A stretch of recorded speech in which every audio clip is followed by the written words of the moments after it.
Hi guys, how are you doing? I took a nap because I was pretty exhausted, and my voice has returned to bass level, which is awesome. Old Man River. Okay, copyright infringement. Anyway, I think I'm not going to do. I'll do more vloggity stuff after my voice is a little bit better. But no, it's been a good day. I think people responded pretty well to the last video, and a lot of feedback in the comments. A lot of people very, very angry and up in arms and the man and how everything should be free and yada yada yada. I don't know how much I agree, and I kind of want to make a response. I don't know. I don't know if I want to talk about this more on Friday or if I want to if I want to just let it go. I might just throw some comments up here, but we'll see. But yeah, I'm excited. I've talked a little bit this week with VJ and Antonius, and I'm going to talk next week with Jake from Vsauce3, which is awesome. Just about the direction of my channel and ways that I can improve and all that cool kind of stuff. So yeah, things are going pretty well. And yeah, we'll cut to me with a higher voice. Okay, hey guys, my voice is more normally now. Because it doesn't always happen. Sometimes I wake up and my voice is relatively normal, and my voice is usually more comfortable in the high tenor range. But I love when I wake up. It's actually the one thing I really enjoy about head colds and stuff, is that I wake up and I can sing, The Ladies Who Lunch, or Old Man River, or things like that, which is fun. Because I never get to sing that stuff. Because I have no low range at all after my voice is warmed up.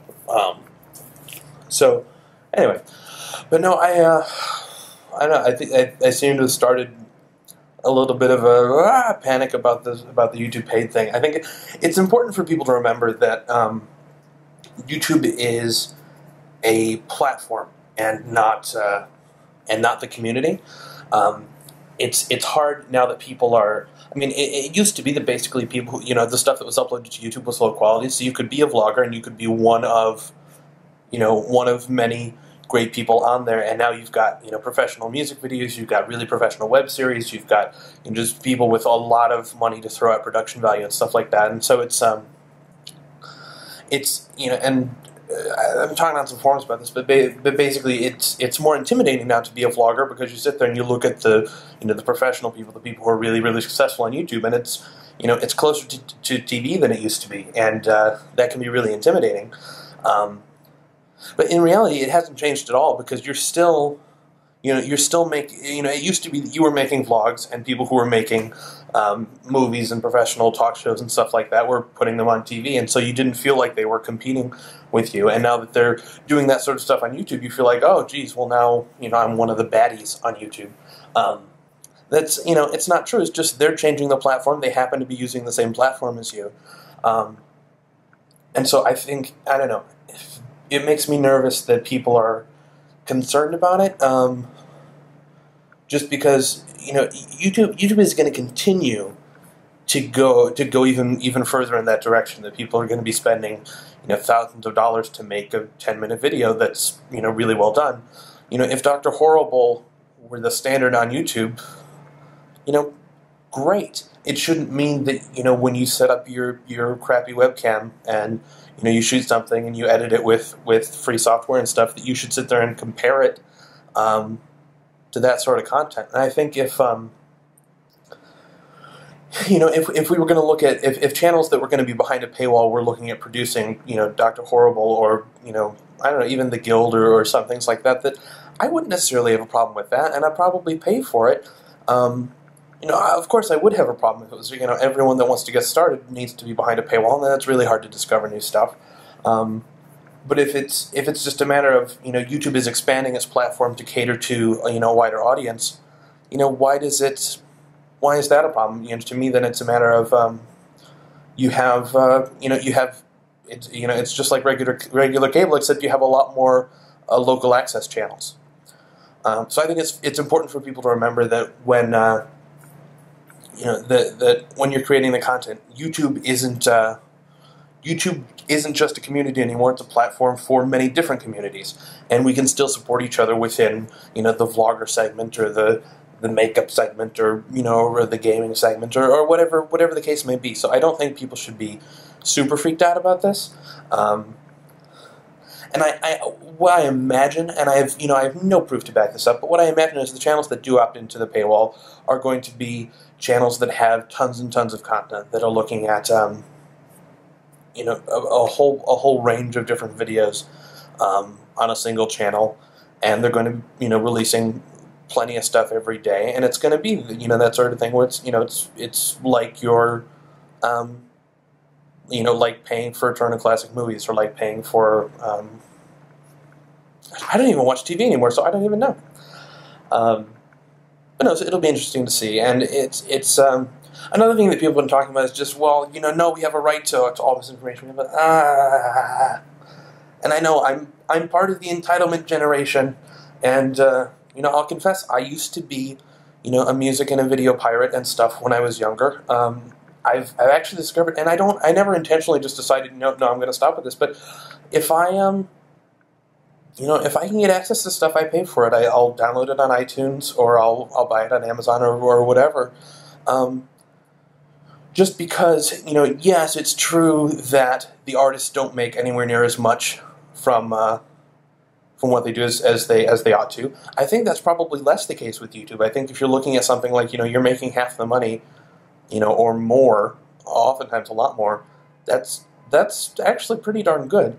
The reason that the justification with the piracy thing is that, well, you've got all these middlemen that are used to transport this information, which it's not necessary. If I want to download, I don't know, if I want to download a New Direction soundtrack, why should I be paying the people who made the CDs and the people blah blah blah blah blah? Well, and now there is no reason that New Direction could use their own mics, record the stuff, mix it themselves, and give you the MP3 and make all of the money, almost all of the money.